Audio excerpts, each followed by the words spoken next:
Ladies and gentlemen, welcome back. I pray you've been with us on this journey of testimony and what God's been doing at Calvary Chapel here in Star.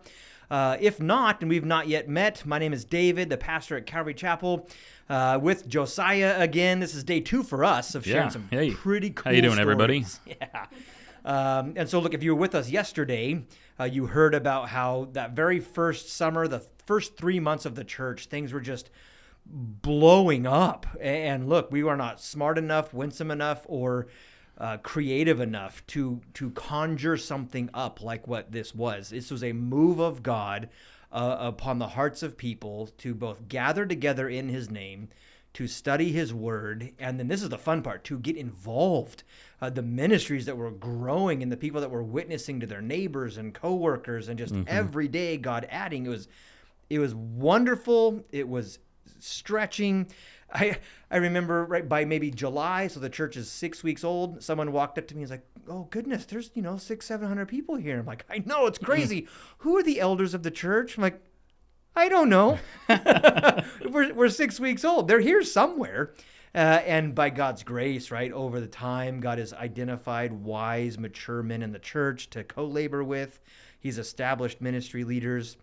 But there was a big shift coming at 3 months old, mostly driven by the weather, right? Church had been outside, super fun.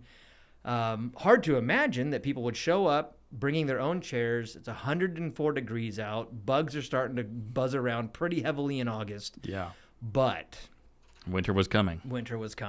And so our season at the River House was coming to a close, and we had to figure something out. Yeah, I remember during that season calling so many places. I called Seventh-day Adventist churches, trying to just because they don't use their building on Sunday mornings, I think, to see if they would let us use their facility. I called a couple of different barns around the area, seeing if we could use just anyone and everyone that had a building we could go in. Got a phone call from us. Yeah. One of the places we actually went and looked at is on Chinden or Highway 20 and Star Road. It's Brown's Barn. Yeah. And we're so desperate. In my mind, like, we can make it work. I remember. They let us in. We walked upstairs. Oh my goodness. Yeah, I remember you showed me some pictures of that. You were like, we can make this work, right? And I was like, I mean, winter's coming. We'll make anything work. Like, we need to be not outside. Yep. And I remember many of my prayers over those couple of weeks of August, knowing winter was coming, was, Lord, your sheep need a pen. Lord, please, you're not going to leave us out in the winter, right? And if any of you guys that have ever met Eldon, I love that man. Such a sweet, kind heart for people. We were talking, setting up some chairs and stuff in the grass, and he's like, well, it's not like the Lord's going to take us all the way up to winter. It's like, actually, isn't that how God usually works? Think of Pharaoh's army chasing the Israelites right up when they could see the dust coming off the wheels of the chariots. Yeah. Then the waters part. And so I remember getting out a map and just drawing this radius and calling and asking others to get involved. And someone had gotten a hold of Gym Prep North. Yep. It was just outside of the Star line. And this was so hard for me because I believe with my whole heart we are called to Star, Idaho. Yeah. That's not my idea. It's not that I like Star. I know for a fact God has called us to Star. But Jesus had to run to Egypt for a few years when he was a little kid, and then he would come back to the Galilee region. And so maybe we will spend a year or two down here at Gym Prep North. And it's been so awesome. The favor, and I think you were sharing this the other day, of just how rare that is. Yeah. Yeah, the relationship we've had with the school, I mean, from the beginning, but even still, just anything we've ever asked, from, hey, can we use the school? Can we have another room? I mean, I remember the first, 6 to 8 months we were there, they let us have 2 of their classrooms kind of permanently. Like, we didn't have to trailer our stuff away and back and forth, because they just had 2 spare classrooms, and the Lord had given us so much favor with the administration of that school They were like, oh, yeah, you can just store your stuff in here when you're not, during the week. I was like, who does that happen to? Like, it's just the favor we have received with that school has been amazing. And for those of you that have never been kind of behind the doors, behind the scenes of church planting, what Josiah is saying has just been confirmed, the rarity. There's many guys I've talked to in this valley who have started, churches in schools or tried to, and had a terribly difficult time with the administration. And God's favor upon this work and through this school has been absolutely incredible. And so I remember we had to shift gears. I think we had like 2 weeks to prepare, like, we're going from a field to a school. Yep. What are we missing?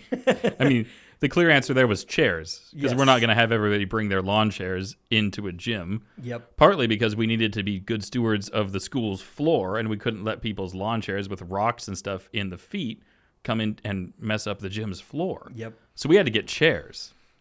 Do you remember how many we got to start? I believe it was 500 plastic white folding chairs. Yeah. Still in use today. Yep, it's still kicking. And we had set up the stage in the corner of the gym and had this kind of neat little arc. It filled up maybe 2/3 of the gym, which we would call our sanctuary. Yep.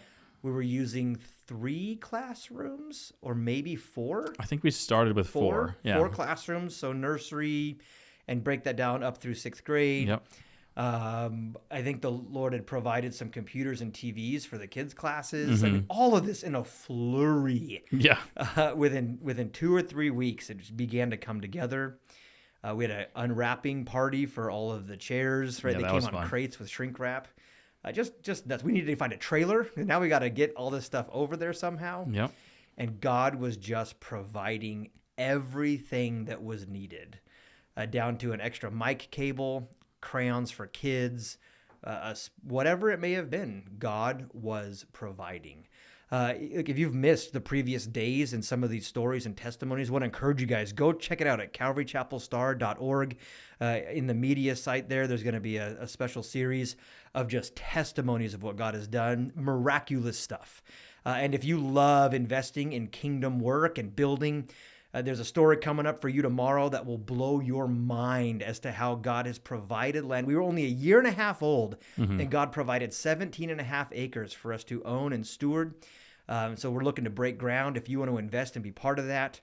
But back to the school, Josiah. So we move in, and I think it was weekend number 1.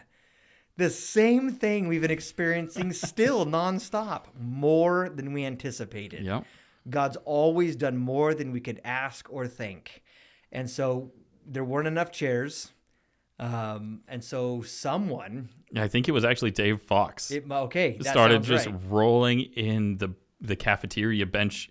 It's like a bench table combo thing. He just started rolling them in and lining them up in the back. And we ended up with all 500 chairs full. There was people on the bleachers in the gym as well. And then another... 40 people sitting on cafeteria benches in the back. Just, And what's funny? This is just my humanity. Like, oh man, that was wild. Lord, this is so encouraging to see. It's a bummer they won't come back next week. Right? Who would come back to sit on tables? Yep. Like, no one's going to come back to sit on tables. And yet they were coming back. And I remember there was a lady, she'd come up, you need more chairs. I'm like, yeah, I know, but chairs aren't free. Oh, no worry. I'll make sure they get ordered and get to you. And she was a woman of her word. They showed up like 2 weeks later, another 200 chairs. Yep. Just astonishing how God has always met the need of his people. And so we move in. Things are going. Things are growing. The children's ministry is beginning to expand. We trickle from 4 classrooms into 5 classrooms. I think we're at 6 now. 6 now, plus the cafeteria. Plus the cafeteria. So it's technically 7. It's just overwhelming, amazing, absolutely amazing what God is doing. And then once we had to transition away from using those 2 classrooms, because after that first year, was it the first year? Whenever the school decided they needed their 2 classrooms back, instantly we were like, I wonder where we're going to store all of our stuff. So we just asked the school. We're like, hey, would you mind if we just built a shed on your property? Again, tremendous favor. Yep, and I think there's been that that one heart. We'll paint it the same color as the school so it matches. Yeah. And we'll leave it for you whenever we leave. That could be a year, 5 years. And they're, sure. Yeah, Like, you get a shed when we're done, but we don't have to take everything away in trailers. it was that easy, Yep. right? Pray and trust the Lord and take a step of faith. I mean, that has just been copy paste what this whole thing has been. Pray. When God moves, move. Trust Yeah. the Lord. And he has been so good to his people, so good to provide. Do you remember our first Christmas Eve service, technically? Yeah. Was that that Christmas was on Sunday? Yeah, that was Okay. our very first Christmas. It Very was on a first Sunday. Christmas was on a What a way Sunday. to start. I wouldn't change it for the world. Nope. And so our very first Christmas, the church is 5 months old at that point, I think. And Christmas Eve, when we were leaving, Yeah. this sheet of ice had settled upon the entire Treasure Valley. And just to be clear, this is not an exaggeration.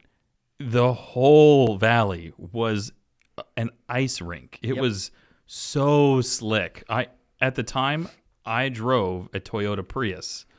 That drive home after church was the most frightening drive I've ever had, because every move you make, you start sliding. There's no drifted way. and slid home. Yeah, you're just praying your way home that day. And then but when you woke up, the ice didn't go away. No. Apparently ice doesn't thaw at night when No. it's like 0 degrees. Imagine that. Yeah. And I remember driving and family was loaded up and you're going 5 miles an hour, right? But you're going to make it. It's Christmas morning. It's Sunday. It's sermon time. Let's get God's people together. And I was really like, Lord, what is happening? Because text started coming in. Hey, are we still doing church? Are we still doing church? Yeah. Yeah. Of course. Why are you asking? Oh, well, we heard that maybe, some places are shutting down because of the weather.